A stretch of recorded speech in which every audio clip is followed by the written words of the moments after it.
Hello everyone, welcome back to my channel. Friends, आज के इस वीडियो में हम लोग क्लास 10 साइंस के मोस्ट इम्पॉर्टेंट क्वेश्चंस को डिस्कस करने वाले हैं। अगर आपका साइंस का एग्ज़ाम 4 अप्रैल को है तो ये वीडियो आपके लिए बहुत ही ज़्यादा इम्पॉर्टेंट है और आप वीडियो को लास्ट तक ज़रूर देखिएगा। इस वीडियो में हम लोग रसायन विज्ञान के से रिलेटेड सभी महत्वपूर्ण क्वेश्चंस को डिस्कस करने वाले हैं। पूरा डिटेल में समझेंगे, बस आप वीडियो को लास्ट तक देखते रहिएगा। वीडियो को लाइक कर दीजिए, चैनल को सब्सक्राइब कर दीजिए ताकि ऐसी ही वीडियो आपको हमेशा मिलती रहे। सबसे पहले हम लोग बहुविकल्पी प्रश्न को देखेंगे। बहुविकल्पी प्रश्न में पहला प्रश्न है, शुद्ध जल का पीएच मान है। शुद्ध जल का पीएच मान कितना होता है? ऑप्शन ए है 0, ऑप्शन बी है 1, ऑप्शन सी है 7, ऑप्शन डी है 4। तो शुद्ध जल का पीएच मान कितना होता है? शुद्ध जल आपको पता है उदासीन होता है और उदासीन का पीएच मान सिर्फ 7 होता है। ठीक है, तो आपका सही आंसर हो जाएगा ऑप्शन सी 7, यानी कि शुद्ध जल का पीएच मान 7 होता है। ठीक है, नेक्स्ट देखते हैं। सेकेंड क्वेश्चन है, निम्नलिखित में से कौन सी धातु साधारण ताप पर जल से अभिक्रिया करती है? ऑप्शन ए है कॉपर, ऑप्शन बी है लोहा, ऑप्शन सी है जस्ता, ऑप्शन डी है सोडियम।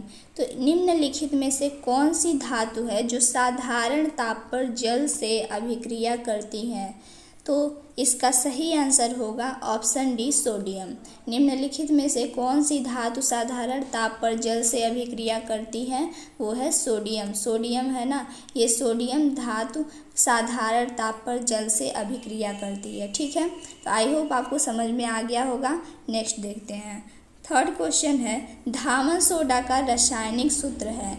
धावन सोडा का रासायनिक सूत्र क्या होता है? ऑप्शन ए है NaHCO3, ऑप्शन बी है Na2CO3.10H2O, ऑप्शन सी है CaOCl2, ऑप्शन डी है NaOH।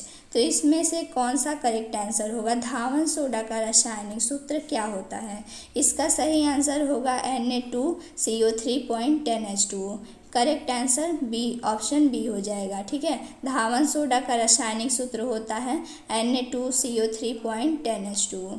ठीक है, तो ये था मोस्ट इम्पॉर्टेंट रसायन विज्ञान का बहुविकल्पी प्रश्न जो बहुत ही ज़्यादा इम्पॉर्टेंट था और आपके बोर्ड एग्ज़ाम में ये 100% आता है, तो इस बार भी आने की संभावना है। ठीक है, ये हर साल बोर्ड एग्ज़ाम में आता है। ये टॉप क्वेश्चंस हैं। यहाँ पे जितने भी क्वेश्चंस बताए जाएंगे वो सारे टॉप क्वेश्चंस रहेंगे और वो हर साल बोर्ड एग्ज़ाम में आते हैं। तो ठीक है, तो सारे क्वेश्चंस को आप ज़रूर देखिएगा और सभी क्वेश्चंस को लर्न ज़रूर करिएगा।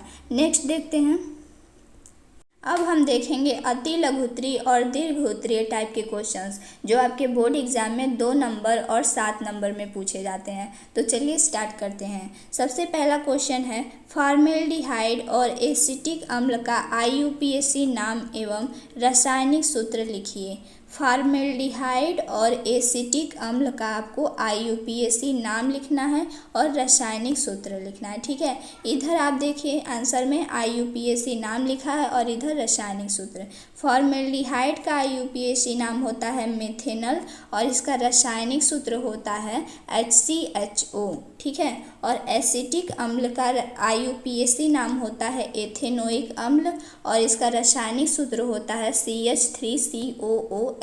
ठीक है, इसको अच्छे से लर्न करिएगा क्योंकि IUPAC नाम एकदम 100% पूछा जाता है, तो हो सकता है कि इस बार भी आए। ठीक है, IUPAC नाम फॉर्मेल्डिहाइड का मेथेनल और इसका रासायनिक सूत्र है HCHO। एसिटिक अम्ल का IUPAC नाम एथेनोइक अम्ल और इसका रासायनिक सूत्र CH3COOH। ठीक है, समझ में आ गया। नेक्स्ट देखते हैं। सेकेंड क्वेश्चन है, आयनिक यौगिक से आप क्या समझते हैं? आयनिक यौगिक से आप क्या समझते हैं ये आपको बताना है। आयनिक यौगिक पर एक तरफ से आपको संक्षिप्त टिप्पणी लिखना है। ठीक है, इसका देख लेते हैं आंसर। किसी परमाणु से किसी दूसरे परमाणु पर इलेक्ट्रॉनों के पूर्ण स्थानांतरण द्वारा बनने वाले आयनिक बंध युक्त यौगिक को आयनिक यौगिक कहते हैं। ठीक है, किसी परमाणु से किसी दूसरे परमाणु पर इलेक्ट्रॉनों के पूर्ण स्थानांतरण। ठीक है, एक परमाणु से दूसरे परमाणु पर इलेक्ट्रॉनों के पूर्ण स्थानांतरण द्वारा बनने वाले आयनिक बंध युक्त यौगिक को आयनिक यौगिक कहते हैं। ठीक है, आई होप आपको अच्छे से समझ में आया होगा। ठीक है, नेक्स्ट देखते हैं। नेक्स्ट है परमाणु क्रमांक 17 वाले तत्व का आवर्त सारणी में वर्ग तथा आवर्त लिखिए। ठीक है, इसका आंसर देख लेते हैं। क्लोरीन का इलेक्ट्रॉनिक विन्यास 287। ठीक है, परमाणु क्रमांक 17 वाले तत्व का नाम होता है क्लोरीन। ठीक है, परमाणु क्रमांक 17 क्लोरीन का होता है। जब क्लोरीन का इलेक्ट्रॉनिक विन्यास करेंगे, पहले कोष में 2 इलेक्ट्रॉन, दूसरे कोष में 8 इलेक्ट्रॉन और तीसरे कोष में 7 इलेक्ट्रॉन आएंगे। ठीक है, चूंकि इसके इलेक्ट्रॉनिक विन्यास में 3 कोष सम्मिलित हैं, इसके इलेक्ट्रॉनिक विन्यास में क्लोरीन के इलेक्ट्रॉनिक विन्यास में 3 कोष सम्मिलित हैं। पहले कोष में 2 इलेक्ट्रॉन, दूसरे कोष में 8 इलेक्ट्रॉन और तीसरे कोष में 7 इलेक्ट्रॉन तथा इसके अंतिम कोष में 7 इलेक्ट्रॉन है। इसके अंतिम कोष में 7 इलेक्ट्रॉन है। आगे देखते हैं। अतः क्लोरीन आवर्त सारणी में तृतीय आवर्त के सप्तम समूह में स्थित है। इससे स्पष्ट होता है कि जो क्लोरीन है वो आवर्त सारणी के तृतीय आवर्त के सप्तम समूह में स्थित है। ठीक है, आई होप आपको अच्छे से समझ में आ गया होगा।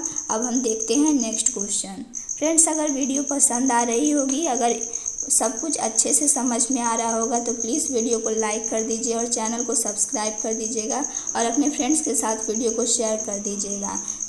नेक्स्ट क्वेश्चन है, खनिज तथा अयस्क की परिभाषा उदाहरण सहित लिखिए। आपको खनिज और अयस्क की परिभाषा उदाहरण के साथ लिखना है। ठीक है, देख लेते हैं।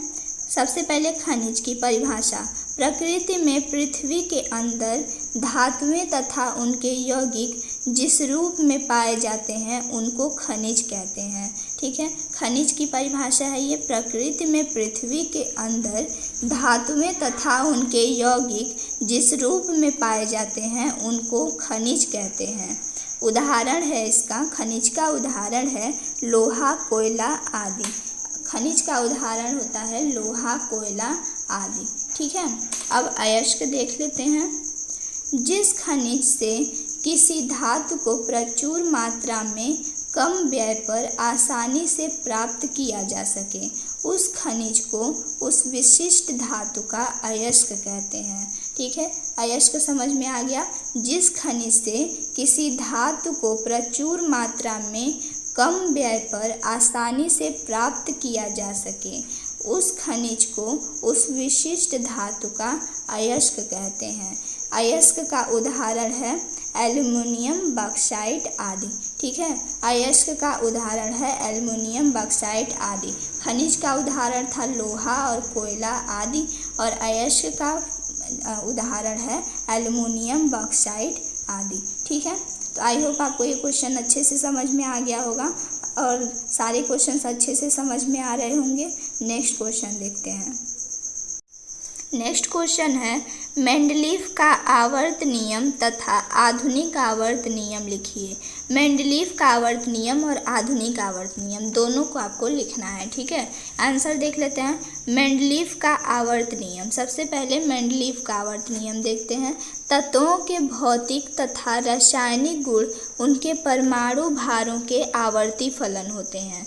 मेंडलीफ का जो आवर्त नियम है उसके अनुसार तत्वों के भौतिक तथा रासायनिक गुण उनके परमाणु भारों के आवर्ती फलन होते हैं। ठीक है, और आधुनिक आवर्त नियम के अनुसार तत्वों के भौतिक तथा रासायनिक गुण उनके परमाणु क्रमांकों के आवर्ती फलन होते हैं। देखिए यहाँ पे सिर्फ एक ही चीज़ का अंतर है कि मेंडलीफ की आवर्त सारणी में तत्वों के भौतिक और रासायनिक गुण उनके परमाणु भारों के आवर्ती फलन होते हैं और आधुनिक आवर्त नियम के अनुसार तत्वों के भौतिक तथा रासायनिक गुण उनके परमाणु क्रमांकों के आवर्ती फलन होते हैं। ठीक है, समझ में आ गया। नेक्स्ट देखते हैं।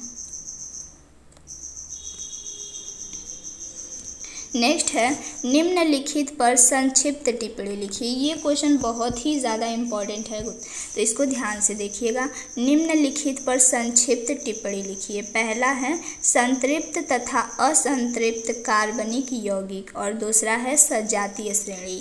ठीक है, ये दोनों बहुत ही ज़्यादा इम्पोर्टेंट है, इसको ध्यान से देखिएगा आप लोग। संतृप्त तथा असंतृप्त कार्बनिक यौगिक और सजातीय श्रेणी, इन तीनों पे आपको संक्षिप्त टिप्पणी लिखना है। ठीक है, पहले देख लेते हैं संतृप्त कार्बनिक यौगिक। वे हाइड्रोकार्बन जिनके अणुओं में उपस्थित कार्बन परमाणुओं में से प्रत्येक की चारों संयोजकताएं एकल बंध हो, एकल बंध मतलब होता है सिंगल बॉन्ड, द्वारा संतुष्ट होती हैं, संतृप्त हाइड्रोकार्बन कहलाते हैं।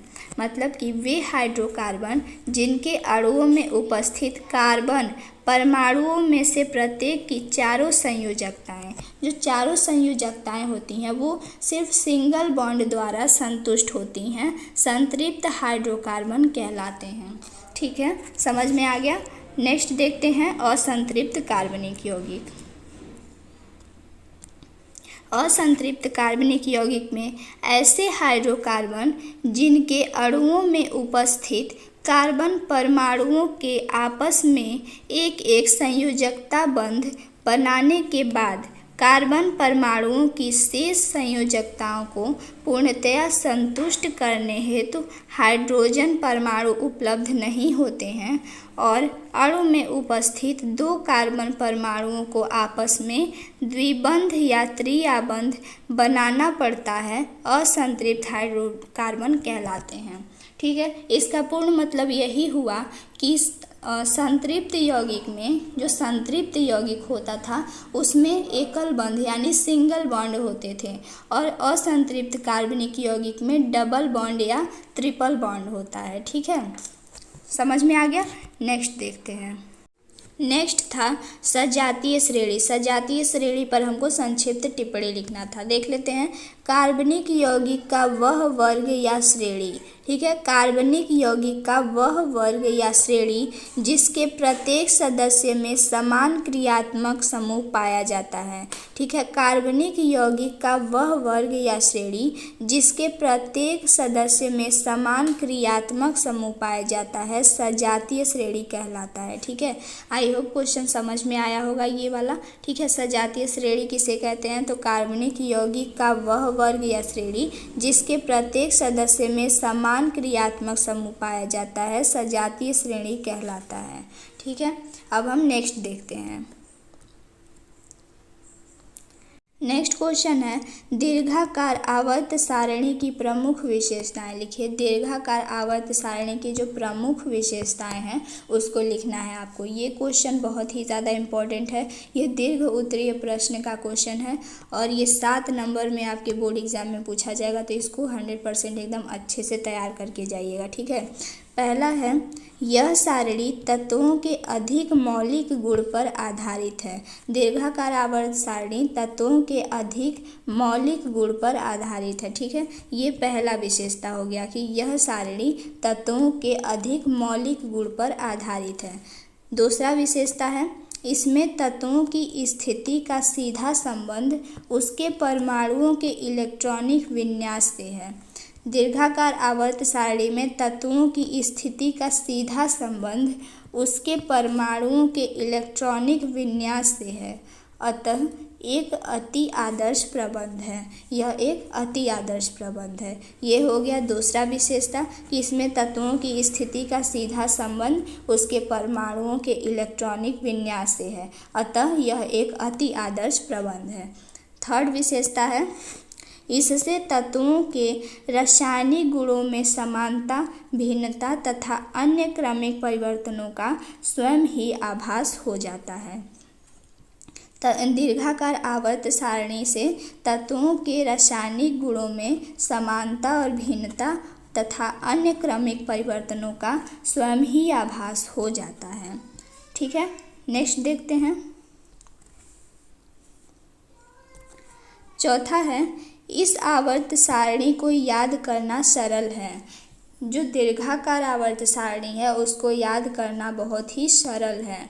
5वां है, इसमें उप समूहों को बिल्कुल ही पृथक कर दिया गया है। दीर्घाकार आवर्त सारणी में उप समूहों को बिल्कुल ही पृथक कर दिया गया है, मतलब कि पृथक का मतलब होता है निकाल देना। तो ठीक है, तो दीर्घाकार आवर्त सारणी में उप समूहों को बिल्कुल ही पृथक कर दिया गया है तथा उप समूहों के अंतर्गत सभी तत्व परस्पर समानता दर्शाते हैं तथा उप समूहों के अंतर्गत सभी परस्पर समानता दर्शाते हैं। ये हो गया 5वां विशेषता कि इसमें उप समूहों को बिल्कुल ही पृथक कर दिया गया है तथा उप समूहों के अंतर्गत सभी तत्व परस्पर समानता दर्शाते हैं। 6वां विशेषता है, जैसे कि मेंडलीव की आवर्त सारणी में अनेक अनुमान गलत निकाले गए, इस सारणी में ऐसा कोई गलत अनुमान नहीं निकलता। मेंडलीव की आवर्त सारणी में अनेक अनुमान गलत निकाले गए, तो जिस प्रकार मेंडलीव की आवर्त सारणी में अनेक अनुमान गलत निकाले गए, उस प्रकार से दीर्घाकार आवर्त सारणी में ऐसा कोई गलत अनुमान नहीं निकलता। ठीक है फ्रेंड्स, ये था रसायन विज्ञान से रिलेटेड मोस्ट इम्पॉर्टेंट क्वेश्चंस। ये सारे क्वेश्चंस बहुत ही ज़्यादा इम्पॉर्टेंट थे, तो आप एक भी क्वेश्चंस को छोड़िएगा मत, सभी को अच्छे से तैयार करिएगा। अगर वीडियो पसंद आया हो तो प्लीज़ वीडियो को लाइक कर दीजिएगा और चैनल को सब्सक्राइब कर दीजिएगा। फिर मिलेंगे नेक्स्ट वीडियो में। Thanks for watching.